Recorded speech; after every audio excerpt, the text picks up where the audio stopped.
চরমুনায়ের পীরকে আল্লাহ হেদায়েত দান করুক। ওই যে ফয়জুল করিম আছেন নাকি, খুব গালি দেয় আমাকে, আহলে হাদিসদের গালি দেয়। আহলে হাদিস আহলে খবিস ছাড়া কথাই বলে না। আল্লাহকে হেদায়েত দান করুক। আল্লাহর নবী গায়েব জানেন কি জানেন না, এই প্রশ্নের উত্তর দিতে গিয়ে এই পীরটা সময় নিয়েছে 20 থেকে 25 মিনিট, অথচ এই প্রশ্নের উত্তর দিতে কয় মিনিট সময় লাগবে? 1 মিনিট। আল্লাহর নবী গায়েব জানতেন না জানতেন না? কয় মিনিট লাগলো? 1 সেকেন্ড। আহলে হাদিসরা এই প্রশ্নের উত্তর দেবে 1 সেকেন্ডে। আর পীর হয়ে মুরিদদেরকে মুশরিক বানাচ্ছে, পথভ্রষ্ট করছে, হাজার হাজার কোটি টাকা নিয়ে খেয়ে পেট মোটা করছে। আর আল্লাহর নবী গায়েব জানতেন না, এই কথাটা বলতে 20 মিনিট সময় লাগে। মানে বুঝাচ্ছে, ঘুরে ঘুরে বুঝাচ্ছে নবী গায়েব জানতেন। বলেন নাউজুবিল্লাহ, আস্তাগফিরুল্লাহ, আস্তাগফিরুল্লাহ। হেদায়েতের দোয়া ছাড়া কোনো উপায় নাই। আজকে রংপুরের সম্মেলনে আমি তরুণ এবং যুবক ভাইদেরকে বলবো, ছাত্রদেরকে কেউ কখনো বুবা বানায় রাখতে পারে না। আমি বাংলাদেশের প্রত্যেকটা ছাত্রকে বলবো, বিশ্ববিদ্যালয় কলেজ মাদ্রাসার ছাত্রদেরকে বলবো, তোমাদের মাথা হবে উন্মুক্ত স্বাধীন চেতা, কারো গোলামি করতে গিয়ে মুশরিক হয়ে যেও না।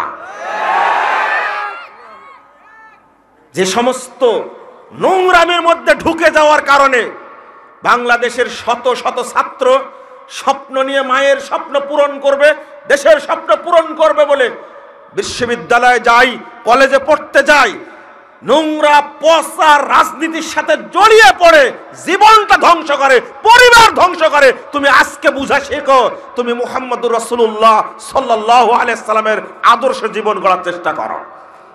এটা হলো আমাদের দাবি। আজকে 11ই ফেব্রুয়ারি, 2 দিন পর আসবে 14ই ফেব্রুয়ারি। বিশ্ববিদ্যালয়ের ছাত্র ছাত্রীদেরকে বলবো, 14ই ফেব্রুয়ারির মতো ইসলাম বিরোধী নোংরা দিবস, লুচ্চা দিবস, বেশ্যা দিবসকে কখনো তোমাকে পরিণত করো না। একদিকে 14ই ফেব্রুয়ারি কি আস্তাগফিরুল্লাহ বেহায়া দিবস, আবার ওই দিনই কিন্তু পহেলা ফাল্গুন, এটা জানেন তো? তার আগের দিন পহেলা ফাল্গুন পালন করো। লজ্জা শরম কিছু নাই? তোমার মায়ের দিকে একবার তাকাও, তোমার বোনের দিকে একবার তাকাও, তোমার মেয়ের দিকে একবার তাকাও। শরম কবে হবে? জাহাঙ্গীরনগরের মতো একটা বিশ্ববিদ্যালয়ে, এটা বিশ্ববিদ্যালয় না, এটা পুরানো পতিতালয় একটা। আপনি আপনার মেয়েকে পড়ান, আপনি আবার ছেলেকে পড়ান, আবার সমালোচনা করেন আপনারা। যেখানে অন্যের ওয়াইফকে ধরে নিয়ে এসে দলবদ্ধ ধর্ষণ করা হয়, এটা নাকি বিশ্ববিদ্যালয় নয়, এটা হলো বেশ্যালয় একটা, এটা হলো পতিতালয় একটা। এর বিচার হয় না বাংলাদেশে। বাংলাদেশে বিচার হয় কাদের? দুর্নাম হয় টুপিওয়ালাদের, দুর্নাম হয় মাদ্রাসা ছাত্রের। তরুণ ভাইরা, তোমাদেরকে বলছি, ইসলামী চেতনা সম্পন্ন যে সমস্ত তরুণ এবং যুবক ভাইরা আছো সারা দেশে, বাংলাদেশের এই নোংরা পরিবেশ, এই ধর্ষণের পরিবেশ, সন্ত্রাসের পরিবেশ, জঙ্গিবাদের পরিবেশ চেঞ্জ করে দিয়ে এই দেশটাকে তাওহীদের পরিবেশ বানাতে হবে। এই অবস্থা থাকবে না ইনশাআল্লাহ। একদিন নিরাপদ হবেই বাংলাদেশ ইনশাআল্লাহ। তুমি আদর্শ নিয়ে গড়ে ওঠো, তোমরাই বিসিএস ক্যাডার হবে, তোমরাই বিচারপতি হবে একদিন, তোমরাই সচিব হবে ইনশাআল্লাহ। এটা আমাদের দোয়া। যাদের অন্তরটা পবিত্র, যারা ফজরে সালাত আদায় করে, টাকনোর উপরে প্যান্ট পরে, যারা দাঁড়িতে খুরকাচি ঠেকায় না, এই অল্প সংখ্যক তরুণদের মাধ্যমেই বাংলাদেশে আগামী দিনে নাস্তিক মুক্ত হবে ইনশাআল্লাহ।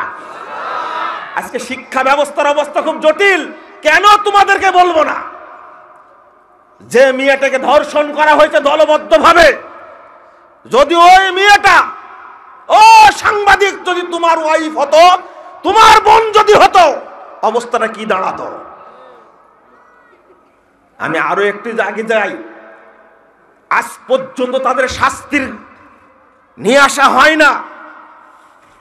যদি চেঞ্জ হয়, ক্ষমতা হোক আর প্রশাসনে হোক, যারা যায় তাদের আত্মাটা পবিত্র না, এই জন্য দেশের চেঞ্জ হচ্ছে না।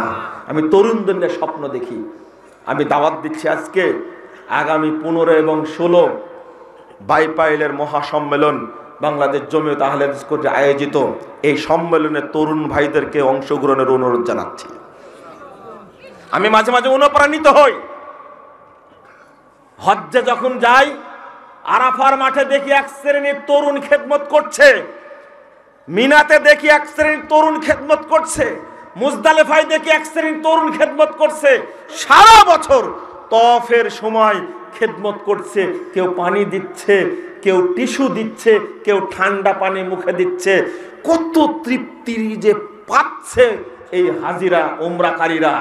তরুণ ভাই, তোমাদের দায়িত্ব হলো, হাজার হাজার মুরব্বী যাবে, তাদের যাবতীয় খেদমত এবং ব্যবস্থাপনা আঞ্জামের দায়িত্ব হলো তরুণ সমাজের।